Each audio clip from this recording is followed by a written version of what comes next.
NDA सरकार बेरोजगारी पे बात नहीं करती है, रोजगार पे बात नहीं करती है। बिहार से जो मजदूर पलायन होते हैं उस पर बात करना नहीं चाहती है। बिहार में फैक्ट्री उद्योग कहीं नहीं लग रहा, अभी भी पलायन है। यहाँ के लोग बाहर में जाकर बिहारी नाम का जो वर्ड है वो सुन के आते हैं।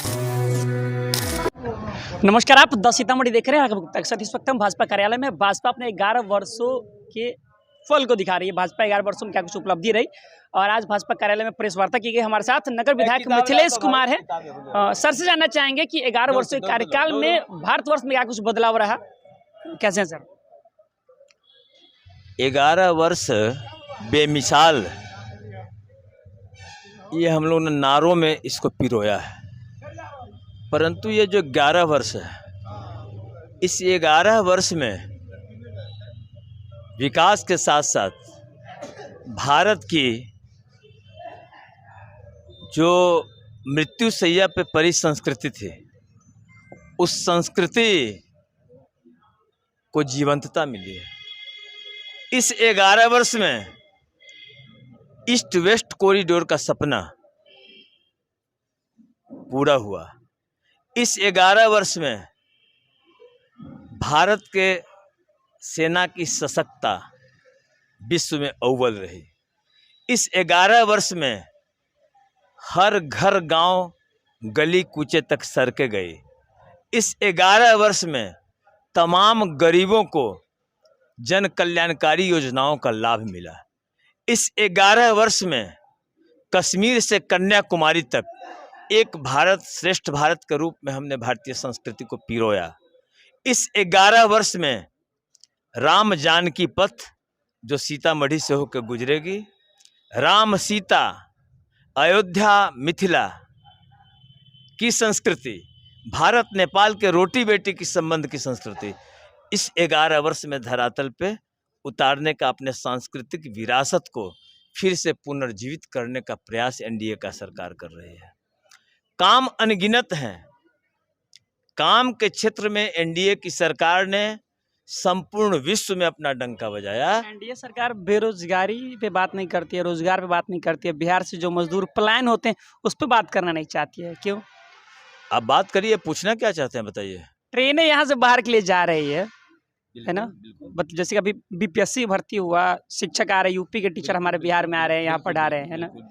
लेकिन बिहार में फैक्ट्री उद्योग कहीं नहीं लग रहा, अभी भी पलायन है। यहाँ के लोग बाहर में जाकर बिहारी नाम का जो वर्ड है वो सुन के आते हैं। यहाँ फैक्ट्री उद्योग क्यों नहीं लगता है? यहाँ फैक्ट्री उद्योग लगता है, और जहाँ तक यहाँ से लोगों को बाहर जाने की बात है, तो अभी आपके 10 कदम पर मैं चलूँगा जहाँ पर सैकड़ों बाहर के लोग काम कर रहे हैं। जो हमारे क्षेत्र में मेडिकल कॉलेज की बात, मेडिकल कॉलेज बन रहा है, जिसमें बाहर के छात्र, बाहर के हजारों श्रमिक काम कर रहे हैं, हजारों अभियंता काम कर रहे हैं, जो आपके बगल में चल के आप देख सकते हैं ज़मीनी हकीकत। तो यहाँ के लोगों का बाहर जाना, बाहर के लोगों का यहाँ आना, ये तो अपने देश में है। ये तो अब अपने यहाँ जो संस्कृति है, उस संस्कृति में अपने यहाँ से लोग शंकराचार्य के ज़माने में भी शंकराचार्य चारों पीठ का स्थापना किए थे कि भारत की संस्कृति पूर्व से पश्चिम, उत्तर से दक्षिण सब का एकीकृत हो। तो ये बाहर आना जाना अलग विषय है। जहाँ तक रोजगार की विषय है, जहाँ तक फैक्ट्री का विषय है, अभी आपसे 7 किलोमीटर के डिस्टेंस पे पड़ा हुआ बंद फैक्ट्री चालू की है यही एनडीए की सरकार। रोजगार की बात है, अभी 14,000 मेडिकल कर्मी का नियुक्ति पत्र दिया गया 2 दिन पहले। अभी हजारों शिक्षकों का नियुक्ति पत्र 9 महीना पहले लगभग दिया गया। तो रोजगार तो दिए जाते हैं। दूसरा क्या है कंसेप्ट रोजगार का? रोजगार का कंसेप्ट आप सरकारी नौकरी को दृष्टिकोण में रख के बोलते हैं। सरकारी नौकरी के दृष्टिकोण में नहीं। जो लोग अनपढ़ हैं, जो शिक्षित नहीं हैं, जो लोग बाहर, जैसे कि मान लीजिए हमारे बहुत सारी फैक्ट्रियाँ हैं। आज के समय में आप नोएडा चले जाइए, हरियाणा चले जाइए, यूपी बड़े बड़े फैक्ट्री है जहाँ उद्योग हैं। मैंने देखा है कि बहुत सारे लोग काम करते हैं, उनको यहाँ नहीं मिल पाता है। कि वो लोग कहते हैं कि हमको यहाँ 8,000 मिलता है, 7,000 मिलता है। वही लोग वहाँ जाते हैं, प्लान करते हैं, वहाँ उनको 15,000 20,000 रुपये मिलता है, और ट्रेन में दब करके मर जाते हैं, रास्ते में नहीं जा पाते। उनको स्लीपर की बात करें, हम लोकल में भी नहीं चढ़ पाते। ये जाना आना, चढ़ना कटना, प्लेन भी क्रैश होता है, उसमें भी लोग मरते हैं। मुरारजी भाई का भी प्लेन एक्सीडेंट हुआ, राष्ट्रपति कैनेडी का भी मर्डर हुआ था अमेरिका में। श्रीमती गांधी का भी मर्डर हुआ, राजीव गांधी जी का मर्डर हुआ। तो सवाल है, ये मृत्यु और ये घटना ये तो प्रकृति का देन है, लेकिन रोजगार के एक विषय पे आइए। रोजगार हमने मखाना उद्योग इस मिथिला में लगा के संपूर्ण विश्व स्तर पे ये दिखाया है और प्रयास किया है कि विश्व के संपूर्ण देशों में ये मखाना यहाँ से जाएगा। सभी विश्व के सभी थाली में बिहार का लीची, बिहार के लीची का रस, बिहार का आम, बिहार का मखाना, बिहार का मत्स्य उद्योग विश्व के संपूर्ण जगहों पे ये धीरे धीरे जा रहा है। सभी दिशाओं में हम लोग प्रयास कर रहे हैं और सफलता पा रहे हैं।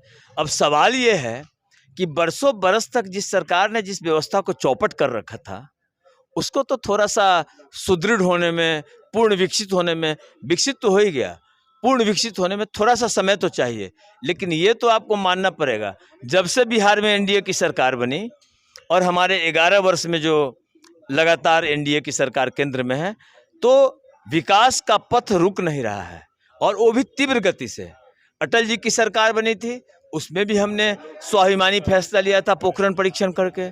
तो हमारा जो ये स्वर्णिम काल है, हमने ये नारा दिया है, किसी सरकार ने नारा नहीं दिया, कि हम सभी 140 करोड़ देशवासी के लिए ये कर्तव्य काल है। आज़ादी का जब 100वां वर्षगांठ भारत मना रहा होगा, उस समय भारत विश्व के गुरु के रूप में स्थापित होगा। इसी 11 वर्ष में जिस तक्षशिला नालंदा यूनिवर्सिटी में विश्व के कई देशों के विद्यार्थी पढ़ने आते थे, उसका हमने जीर्णोद्धार किया। तो आप क्या चाहते हैं?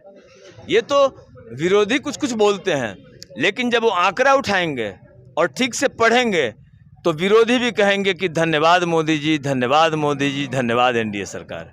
नहीं, अभी भाजपा की जो संस्कृति है, जैसे मोदी जी जब से प्रधानमंत्री बने हैं, एनडीए की सरकार बनी है, तो हम लोग काम के बदौलत काम का रिपोर्ट पेश करते हैं। जनता को हक है कि हमारी सरकार काम क्या कर रही है।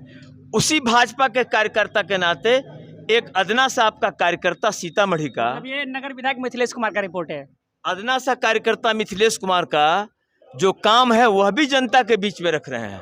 देख लीजिए, जिस रिपोर्ट की बात आप लोग कर रहे हैं, बार बार ये कहा जाता है कि नगर विधायक मिथिलेश कुमार नज़र नहीं आते। उन्होंने अपना ये रिपोर्ट बना रखा है, रिपोर्ट कार्ड है ये, और ये डेवलपमेंटेशन का रिपोर्ट कार्ड है, जिसे आप विकास कार्य कहते हैं। इस रिपोर्ट कार्ड को आप देख सकते हैं, पढ़ सकते हैं। ये मतलब ऑनलाइन भी अवेलेबल है क्या? ये सब कुछ है, और ये विरोधियों को हमने मौका दिया है। अच्छा। कि इस रिपोर्ट कार्ड में 250 प्लस काम है, दर्ज हैं, उसको आप चेक कर सकते हैं। हो सकता है हम संख्या बढ़ाने के लिए गलत अंकित कर दिए हों, तो आप स्थल निरीक्षण करके इसका टेस्ट कर लें। जिनको लग रहा है जिनको लग रहा है कि डॉक्टर मिथिलेश कुमार ने कोई काम नहीं किया, वो इस रिपोर्ट को देख सकते हैं। 250 से ज़्यादा काम है, बिल्कुल देख सकते हैं। ये हमारे मतलब ये बिल्कुल सही रिपोर्ट है। सही रिपोर्ट, आप सही रिपोर्ट की बात कर रहे हैं, रिपोर्ट भी गलत होता है। ये हमारे कार्यकर्ता पद्धति का नायाब उदाहरण है कि भाजपा संस्कृति में, चाहे जिस प्रदेश में, जिस राज्य में, जिस क्षेत्र में भाजपा का कार्यकर्ता जनप्रतिनिधि का काम करता है, प्रतिनिधित्व करता है, वह अपने कार्यों का रिपोर्ट अपने जनता के बीच में रखता है कि भाई हमने ये काम किया है, आप इसको देखें। मोदी सरकार भी जो काम कर रही है, जिसका हम लोग आपको बता रहे हैं 11 साल बेमिसाल, उसी का ये एक छोटा सा प्रयास है। और भाजपा जो काम करती है उसको जनता के बीच में रखती है, क्योंकि काम करने वाले हम हैं। मिथिलेश कुमार भी अपने इस 250 काम को जनता के बीच रखते हैं। मैं इस पूरे काम को अपने विधानसभा क्षेत्र के 80,000 घरों में इसको भेज रहा हूं, कहीं न कहीं नहीं, बल्कि संपूर्ण जनता को, पक्ष के लोग हों, विपक्ष के लोग हों, लोकतंत्र है। हमारे लोकतंत्र के जितने भी जनता जनार्दन हैं, हम लोकतंत्र के पुजारी के रूप में लोगों ने हमें चुना है। तो पुजारी का कर्तव्य है कि भगवान के पास अपने ड्यूटी को समर्पित करना। तो मैं अपने कार्यों को अपने क्षेत्र के 80,000 घरों में समर्पित कर रहा हूँ, एक दो के पास नहीं, कहीं ना कहीं नहीं, बल्कि सर्वत्र। ये डॉक्टर मिथिलेश कुमार की रिपोर्ट है। अगर आप सोच रहे हैं कि डॉक्टर मिथिलेश कुमार ने क्या कुछ काम किया, तो इस रिपोर्ट में 250 काम है इनके। इस बुक को पढ़िए, आपको पता चलेगा कि नगर विधायक ने सीतामढ़ी विधानसभा क्षेत्र लिखा है कुछ किया। आप देखते रहिए द सीतामढ़ी की तमाम छोटी बड़ी खबरों को फेसबुक, इंस्टा, यूट्यूब से जुड़ सकते हैं। Thank you.